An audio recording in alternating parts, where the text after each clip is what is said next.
Alors je vous présente ce graphique un petit peu particulier. Donc on reconnaît sur la partie droite un graphique antique classique et sur la partie gauche l'équivalent, mais avec ce qu'on appelle le footprint, c'est-à-dire l'ensemble des ordres qui ont été vraiment passés au marché.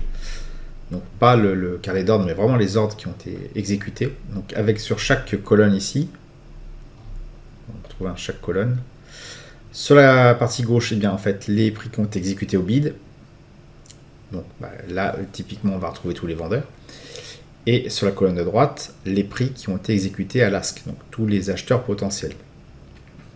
Donc la représentation d'une bougie classique, elle ne nous donne pas beaucoup d'informations, parce qu'ici, on voit effectivement qu'on a l'ouverture, fermeture, plus haut, plus bas, alors qu'ici, on voit le nombre d'échanges qu'il y a entre chaque vendeur et acheteur. Là, par exemple, pof, on vient de passer à 4 vendeurs. Ici, on a 10 acheteurs. Pof, le prix grimpe d'un point. On passe à 12 acheteurs et 4 vendeurs. Et ça continue. Donc effectivement, on voit le prix monter ici, mais on ne connaît pas la quantité d'ordres qui a été passée vraiment au bid et à l'ASC. Et on voit très bien ici, sur cette bougie-là, qu'il y a un déséquilibre, il y a beaucoup plus d'acheteurs. Donc les couleurs, c'est des couleurs par défaut sur l'outil que j'ai qui s'appelle Sierra Chart. Mais voilà, on voit qu'il y a une forte frénésie acheteuse d'un seul coup. Et pourtant, ça n'arrive pas à faire monter le prix plus que ça. Donc le prix redescend. On voit à nouveau que là, c'est les vendeurs qui reprennent la main. Et ça, on comprend vraiment bien ce qui se passe entre l'offre et la demande. Et sur la bougie classique, on ne voit pas trop. On voit effectivement que là, c'est quand même à l'achat.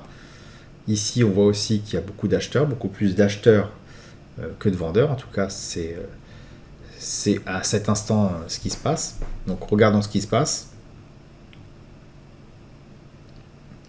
Toujours des acheteurs, des vendeurs. On sent une bataille. Hop, bon, a priori les acheteurs n'arrivent pas à faire monter le prix plus que ça. Sur notre graphique de droite, on voit un reflux d'une bougie. Alors c'est des bougies classiques, pas des bougies Aiki-Nashi sur ce graphique-là. On voit un reflux du prix.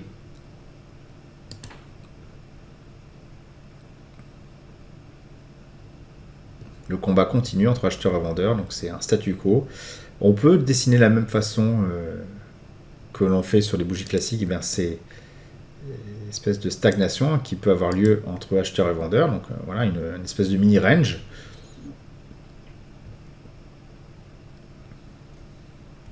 Ce qui est en rectangle ici, ça correspond à là où il y a le plus d'échanges au sein d'une bougie.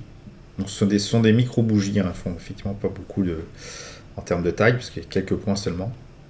Mais elles sont beaucoup plus parlantes, puisqu'en fait, c'est ce qu'on appelle les bougies reversal, c'est-à-dire qu'en gros, lorsque le prix évolue dans une certaine direction, puis il reflue de 4 ou 5 points, donc ça se paramètre, et bien une nouvelle bougie se crée. Donc j'ai fait exactement la même chose ici, je les ai mis en mode reversal également.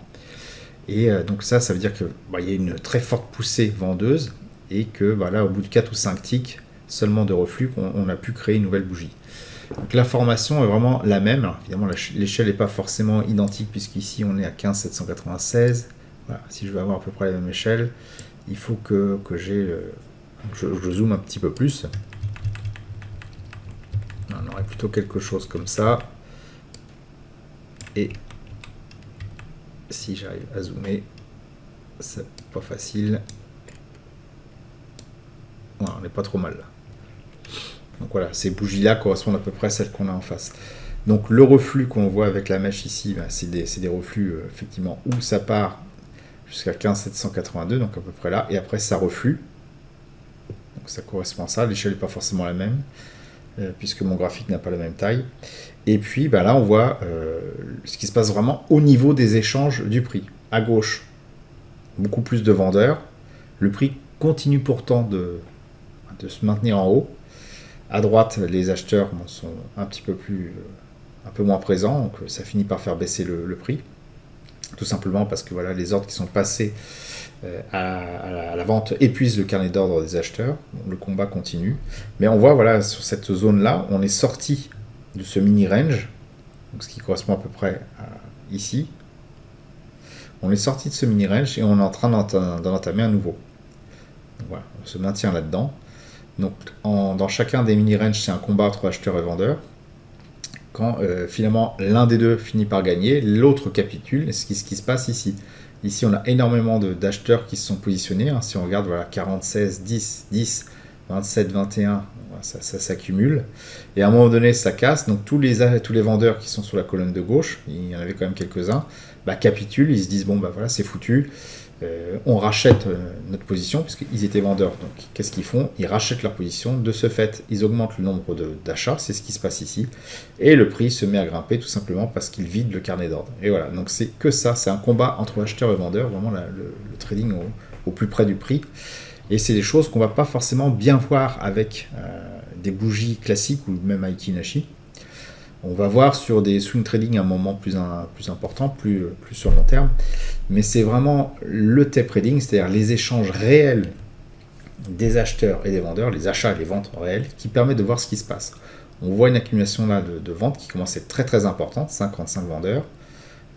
Ça laisse à penser que tous les acheteurs qui ont été là ont pris leurs bénéfices. Qu'est-ce qui va se passer par la suite? Eh bien, échange entre acheteurs et vendeurs, ça se fight. On ne connaît pas encore l'issue, est-ce que ça va partir en haut ou partir en bas, mais on a quand même une bonne idée de ce qui peut se passer. Parce que ici, on commence sérieusement à avoir de plus en plus de vendeurs. Regardez, 14 ici, 13 ici.